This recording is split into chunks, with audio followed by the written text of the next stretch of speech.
Hello everyone, happy Wednesday. I hope you're all having an interesting and great week. My best to you all, and hope that you're healthy and well and working on some things about yourself and your business and your mindfulness and your wellness. And that's a little bit about what we're going to talk about today. But I want to first, PSC has forever included M&Ms in their orders as a thank you, along with a comment card that comes out with every shipment that we make. And interestingly enough, today I'm going to start with M&M, and those are what two counties start with that have somewhat interesting news. I want to start first with Marion County, Indiana. And of course, you all know that's a good portion of the Indianapolis market. Marion County announced today that they would be extending their stay-at-home order. They would be extending the salons not being able to open and many other businesses not being able to open until June 1st. I believe your mayor made that announcement today. And I know that's got to be extremely disappointing to those of you in Indiana, Indianapolis in particular, as many of your surrounding suburbs and counties have opened, and I know many of you had plans laid out to be able to work through the process of opening. And so I just want you to know that we're thinking about you, and we feel the pain, because here in Illinois we are still in the same spot, and it looks like it's going to be close to then when we're able to open some of our salons at all. So, Marion County, hang in there. Let's continue the curbside pickup where it's applicable, and let's continue to do the right thing.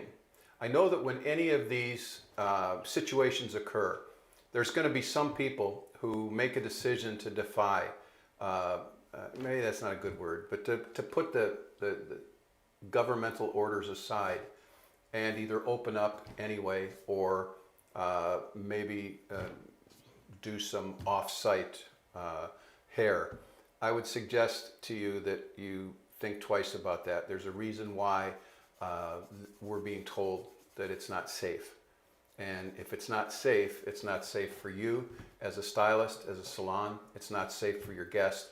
And I would really recommend listening to what's being said. There's so much going on right now with this virus. Some individual counties are going up. They're increasing week over week in the amount of cases, and in some cases deaths. And there are some that are slightly coming down. So we've got to trust what the numbers and the doctors and the scientists tell us, even though it stinks to have this kind of time without any without doing what you love. First of all, it's the passion that people want to get back, and then it's also protecting the business that you've founded, or that you started, or that you work in, or you contribute to. That's very, very difficult. I absolutely know that as I walk through our own business at PSC, and as I look over the businesses that we have with our schools.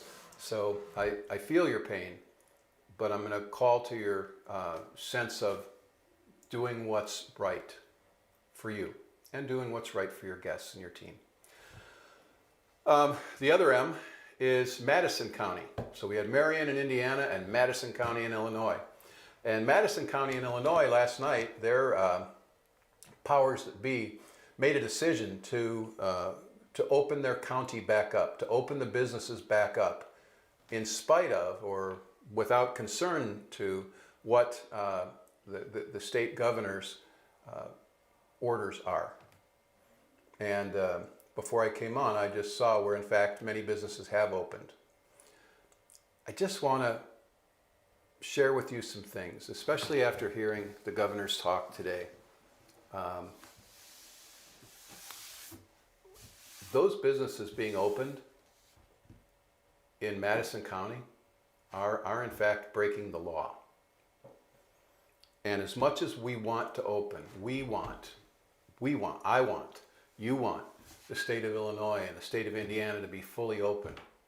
there's a reason why we're going through something that we've never gone through before. We've never, ever been asked to close, let alone close for this amount of time. We can't just put that aside. We can't say it won't happen here. We can't say it won't happen in my family. We can't say it won't happen in our salon, because, in fact, it has, and it may, and it will. And so I want you all to understand, those of you in Madison County, what your risk at hand is.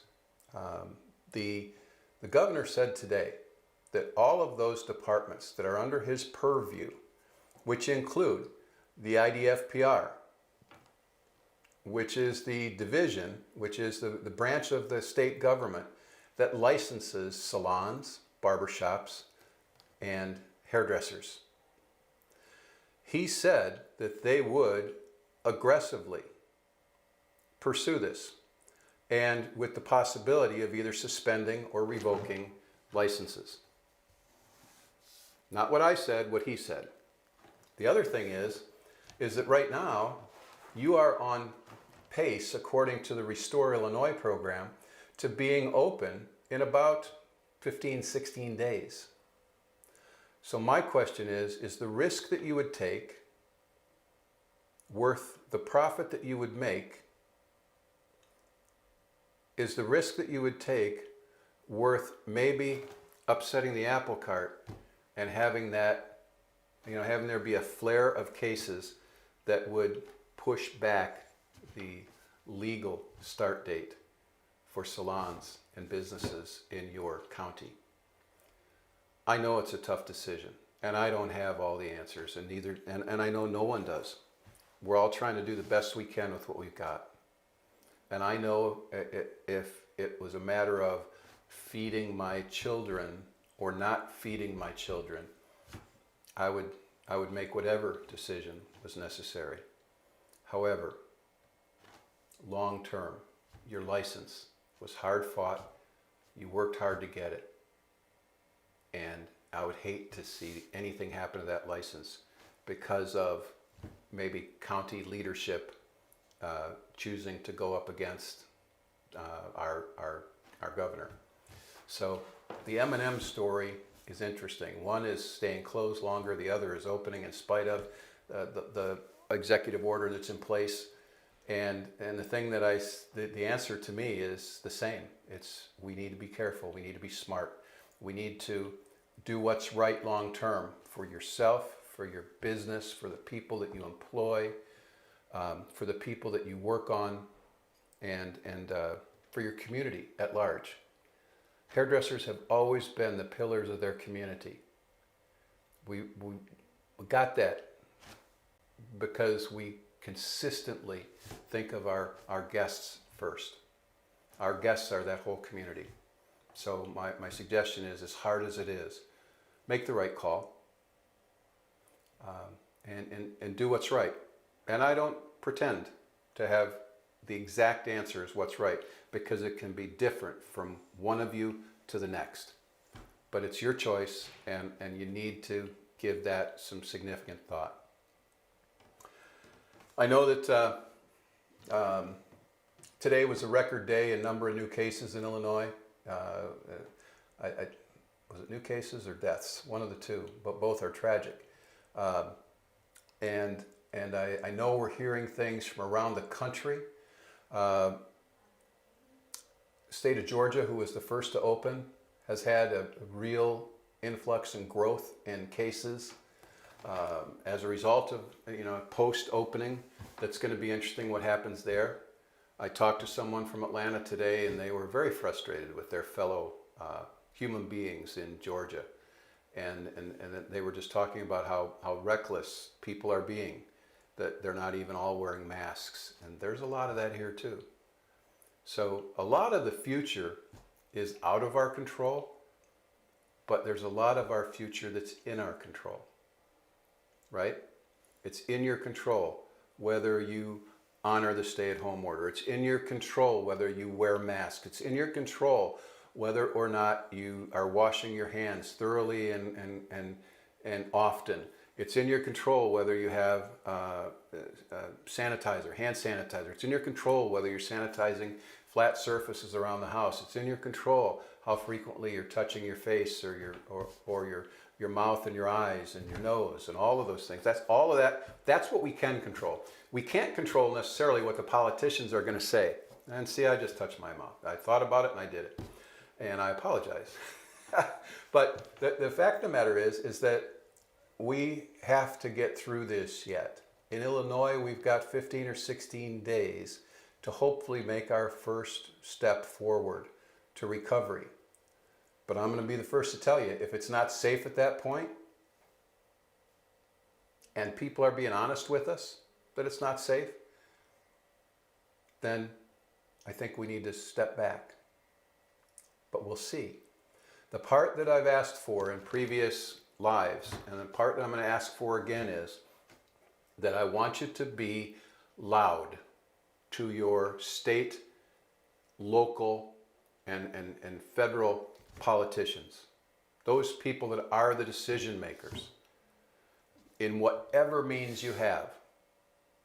A friend of mine and another state, another salon owner in downstate, both chose to sue the governor.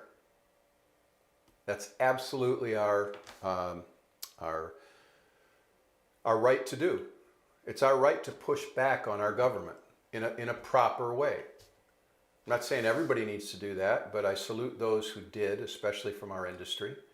And I also want you to know that making your voice heard is important. Who are you talking to? There's a handful of you again after the last live. Some of you sent me copies of the messages that you sent, or the people that you called, or maybe the progress that you've made. And for those of you that are doing that, I love it. Thank you. For those of you that haven't, that thought during the live, hey, that's a good idea, maybe I could do that. If you haven't done it, please do it. Very, very important. Politicians, you know, I learned when I went to Washington, D.C. to walk the halls and talk to our leaders. I learned a phrase that they said, that all politics is local. So, if your politics are local, who is it locally that has influence that can be heard as it filters up to our governor, can be heard as it filters up to our state, our federal government? But it happens locally, because locally you're the ones that voted these people in, or you're the ones that are their constituents. And so if you're a constituent of a politician, you are important to them. And if you're not, they should be voted out. But you're important to them, and what you think and what you believe in and what you feel is important. So we need to. I went down this road tonight because I've seen several different. Joseph, you sent me a new graph and said, does this help? And it does a little bit, but it still doesn't specifically. I've had a couple others of you. The best one I've seen came from someone on a board that I sit on, and they're keeping their own graph based on the daily numbers. And it's by region, which it should be. But the important part is some of these numbers are still gathered by 7-day rolling averages. Some are 14-day rolling averages. The governor today talked about a 14-day requirement on one of the numbers. Well, one of the numbers has a 28-day requirement. Where are we at on that? Why can't someone tell us where we're at in every region on every metric that counts? That's not hard. I don't want to look at a speedometer that says, okay, we're in the green, I'm not going to worry.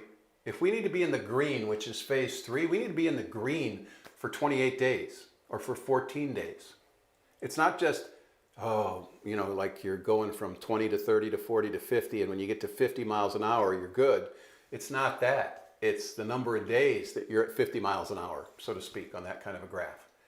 So why can't we be told that? I don't understand. Unless at the end of it, it's really not going to matter.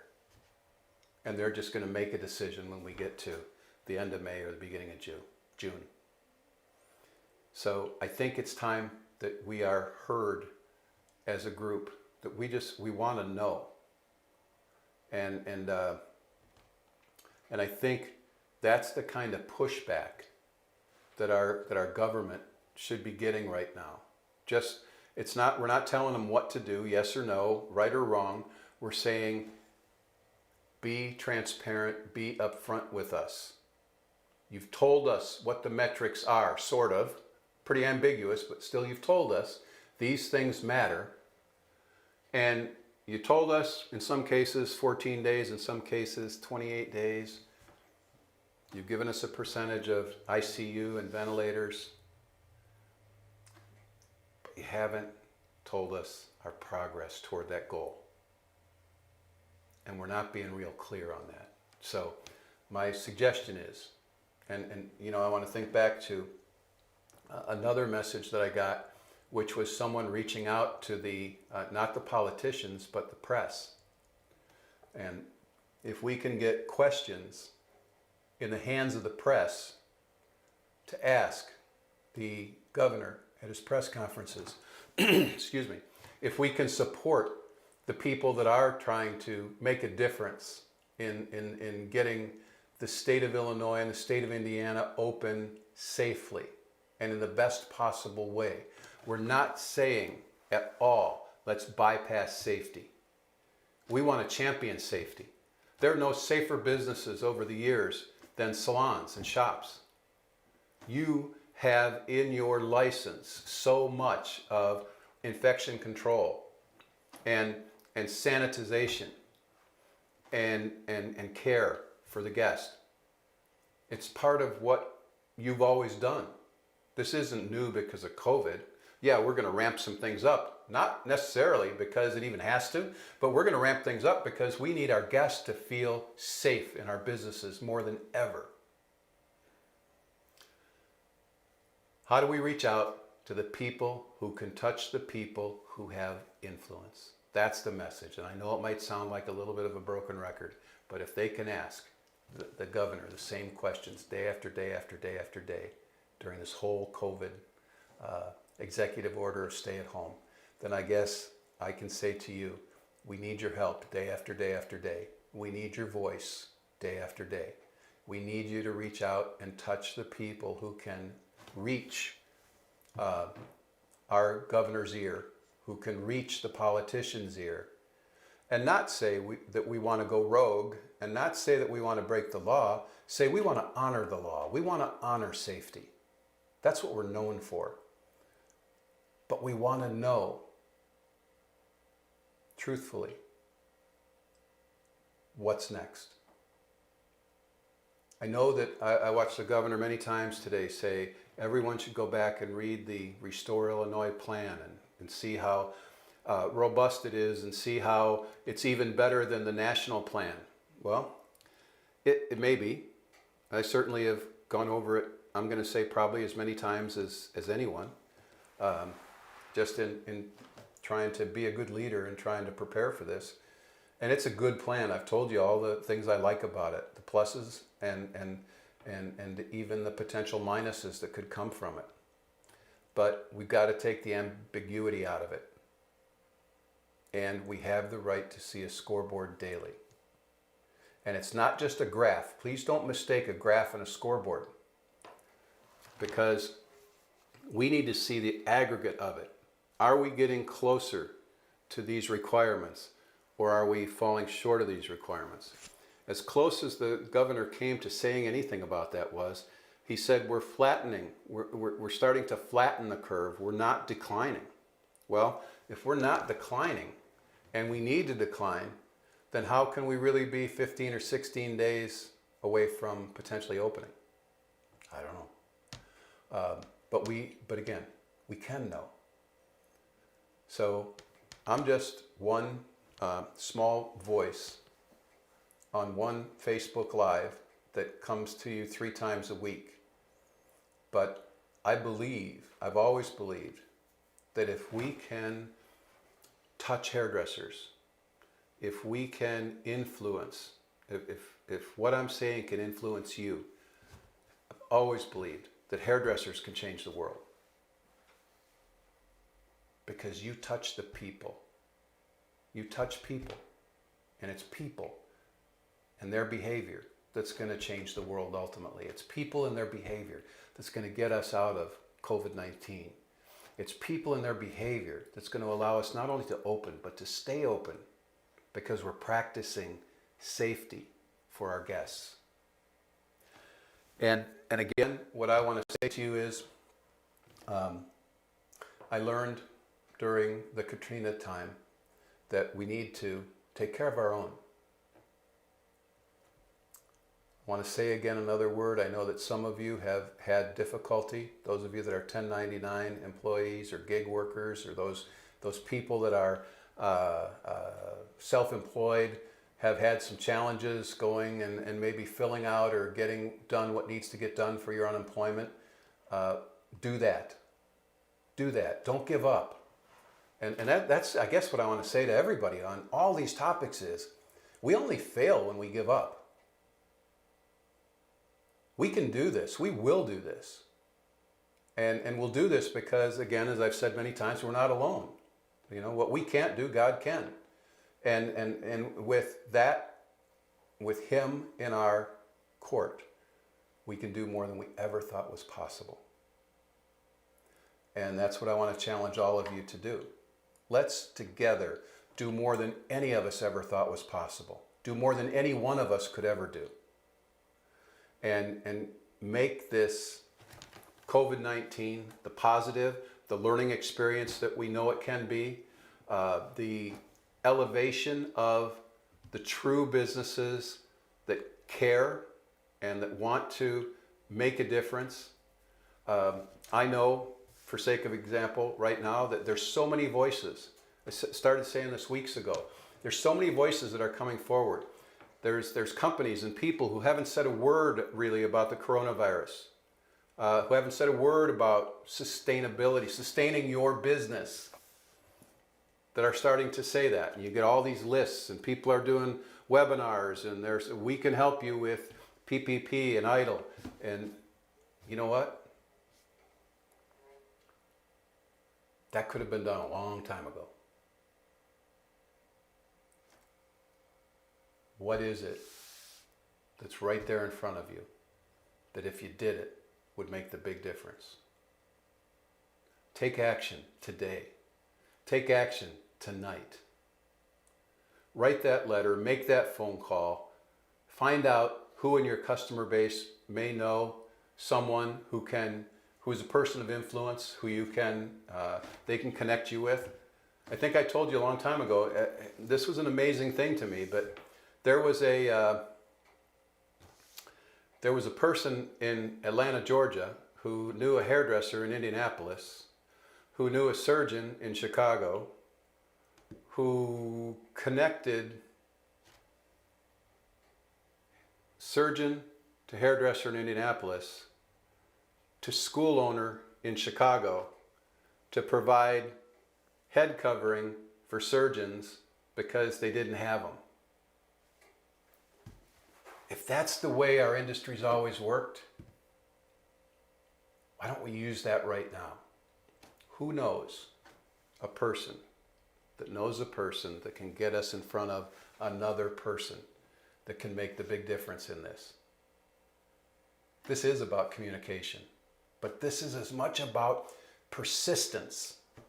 That's why on my personal Facebook this week, I put the quote from Andy Andrews that I love, and it said, "I will persist without exception."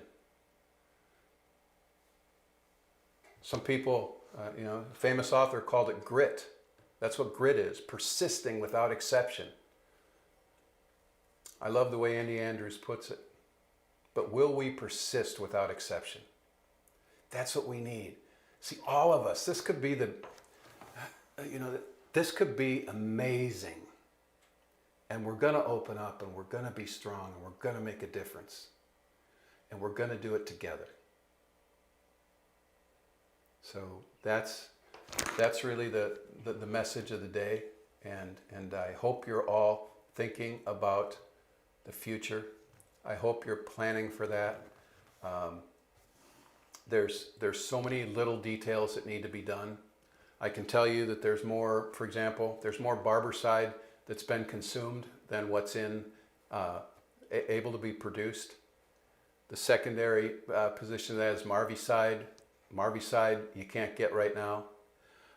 There's other products like that, but none that do exactly what those two do. PPE is going to be important. What are you doing with your plans?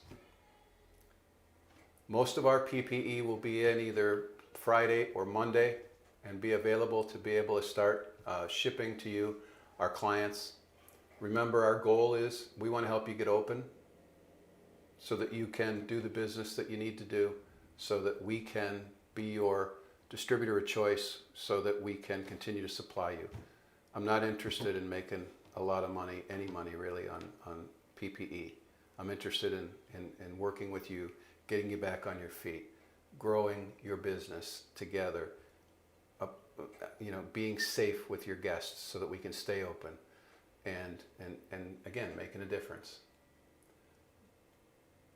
Within every challenge, there's opportunity. And not opportunity that takes advantage of people, opportunity that says, if you respond, great things will happen. And so, with that, I just want to say thank you for always showing up for us. I see a lot of the same names every time. Feel free to share this with your networks if you're in other groups that talk in our industry and you've ever wanted to share any, or you want to share our YouTube site. If you find value in this, and I know because many of you have said that you do, if you find value in this, we would be honored if you'd share us with your circle of influence and your friends that are hairdressers, because I think this message has to get out there. It has to get out there. So thank you so much. I look forward to seeing you on Friday.